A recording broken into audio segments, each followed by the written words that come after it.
jumpa lagi dengan Maya Alif, channelnya para Mams Cetar. Dan untuk video kali ini saya akan berbagi caranya merawat kucing step by step dari awal adopsi sampai besar seperti ini. Ini Kiko, Kiko ini umurnya setahun. Duduk sini, Bunda ya. Oke. Dulu saya punya 8 kucing dan kebetulan saya memang sebenarnya alergi kucing, tapi saya sangat sayang kucing. Akhirnya yang lain saya lepas dan tinggal Kiko ini, karena Kiko ini human best friend ya, manja banget, terus gampang diurusnya, gampang dipanggilnya, nggak bandel, nggak galak, pokoknya human best friend banget. Oke, sebelum kita mulai step by stepnya, jangan lupa klik subscribe, tanda lonceng, dan like video ini.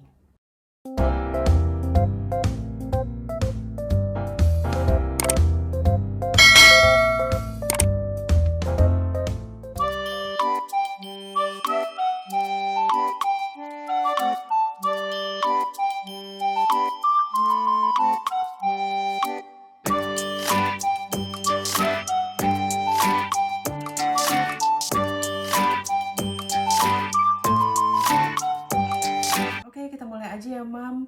Hal pertama yang harus kita lakukan pada saat kita adopsi kucing adalah bawa ke dokter. Kita nggak tahu kondisi kucingnya itu sehat atau sakit. Takutnya kalau sakit, Mam, bisa nularin ke manusia. Jadi memang harus dibawa ke dokter dulu. Tanya sama dokter, dok saya baru adopsi nih, sehat atau enggak kucingnya gitu. Kalau dokter bilang sehat mah enak, Mam. Tinggal bawa ke rumah, tidak perlu dikandangin, dia bisa seliuran, nggak perlu kasih obat, tinggal tunggu dia adaptasi aja. Tapi kalau sakit, hal pertama yang dilakukan adalah beli kandang. Jadi dikarantina dulu kucingnya beberapa hari di kandang sambil kita obatin sakitnya. Kalau udah sembuh baru bisa dikeluarin dari kandang. Biasanya pun dokter ngasih tahu harus dikasih obat apa aja gitu. Jadi selama masa karantina itu kita coba sembuhin dulu sakitnya. Kalau misalkan masih belum sembuh bawa lagi ke dokter. Tapi kalau udah sembuh ya udah dia bisa main sama kita. Kemudian pada saat kucing sampai ke rumah, kucing perlu adaptasi, Mam, seperti manusia, seperti layaknya manusia. Jadi dia mengenal kita sebagai strangers. Jadi dia belum bisa nyaman sama kita. Dia perlu waktu mengenal kita, ngelihat kita tiap hari, ngelihat kita kasih makan, baru mereka bisa mau blend sama kita, baru bisa main sama kita. Itu sekitar 3 hari, Mam. Ada yang lebih cepat, ada yang lebih lama. Kebetulan Kiko ini cepet ya, waktu itu dia sehari udah bisa nyamperin. Tapi biasanya kucing lain itu 3 hari. Pada waktu dia butuh adaptasi itu biarin aja, Mam, diemin. Jadi gak usah dibelai, gak usah digendong-gendong gitu. Kalau kita tetap gendong-gendong nanti takut, kasihan, stres, Mam. Kalau stres bulunya rontok. Kalau misalkan dalam waktu 3 hari kucing belum samperin, kita bisa samperin, kita coba, kita elus, kita tunjukin kita sayang. Ya biasanya sih kucing mulai jinak, mulai mau digendong, mulai mau dielus gitu. Dan kemudian selanjutnya makanan ya, Mam. Makanan juga perlu adaptasi. Jadi misalkan kita adopsi nih, kita tanya sama pemilik lamanya, ini kucing makanannya apa? Kalau perlu minta, Mam, minta sedikit. Kalau kita mau ganti, kita harus campur makanannya. Kucing nggak bisa langsung ganti makanan. Kita campur dulu sama yang lama dengan yang baru. Kucing adaptasi dengan rasa baru kita bisa ganti. Itu bisa 3-7 hari waktunya. Jadi jangan lupa tanya sama pemilik sebelumnya, ini makanannya apa sebelumnya. Karena kalau misalkan kita langsung ganti, kucingnya belum tentu mau makan. Karena dia tidak mengenal rasa itu. Untuk minum, kasih aqua ya, Mam. Karena kalau air mentah, takutnya kan kita nggak tahu ada mikroorganisme apa di air, itu takutnya nanti kucingnya malah kena sakit pencernaan. Jadi kasih dia air minum yang kita juga minum, toh nggak banyak kok, sehari paling cuma sekitar 100 cc ya, sedikit sekali. Kemudian hal yang harus diperhatikan adalah pembuangan kotorannya. Kucing yang ada rasnya itu lebih mudah diatur dalam hal buang kotoran dibanding kucing kampung yang mungkin dia udah insting, udah naluri. Jadi pada saat kita adopsi, kita udah harus menyiapkan tempat untuk dia buang air. Kita kasih tahu nih di sini loh tempatnya. Jadi suruh dia membaui pasirnya itu. Kalau bisa sih pasirnya, pilih pasirnya yang itu ya Mam, yang dia menggumpal. Jadi pada saat dia pipis, dia menggumpal. Itu lebih mudah buat kita untuk bersihin tempat pembuangan kotoran itu. Kemudian selanjutnya kalau dia udah adaptasi, sudah seminggu, saatnya mandi.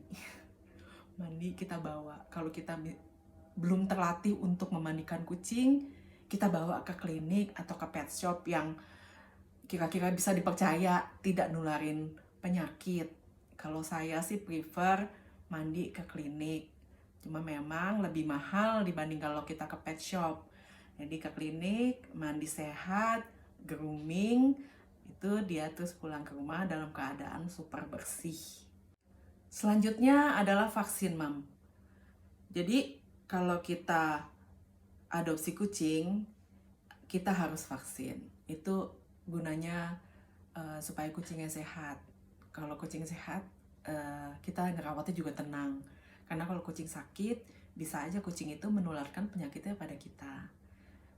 Untuk bayi kucing, kalau kita adopsi dari bayi, itu pada saat bayi berumur 8 minggu, kita vaksin yang pertama, itu triket ya. Saya agak kurang jelas juga isinya untuk mengobati sakit apa aja, tapi itu vaksin pertama itu di umur 8 minggu. 8 minggu vaksin pertama triket. Kemudian vaksin kedua itu 12 minggu. Itu namanya tetraket. Saya juga nggak gitu jelas ya isinya apa aja, tapi itu untuk jelas kok untuk sakit apa aja gitu. Karena bahasanya pun bahasa ilmiah ya, saya juga tidak hafal. Jadi triket itu pada saat 8 minggu, tetraket itu pada saat 12 minggu. Kemudian ada lagi selanjutnya itu vaksin rabies. Itu diberikan pada kucing yang berumur 3 bulan ke atas.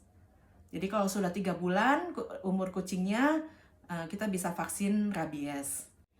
Kalau udah kelar 3 vaksin ini, kemudian vaksin selanjutnya itu jangka waktunya setahun dari setelah kita terakhir memberikan vaksin. Kalau kita adopsi kucing yang kita nggak tahu umurnya berapa, bisa langsung vaksin 2 minggu setelah kita adopsi, kemudian diulang seminggu kemudian untuk vaksin keduanya yang tetraket.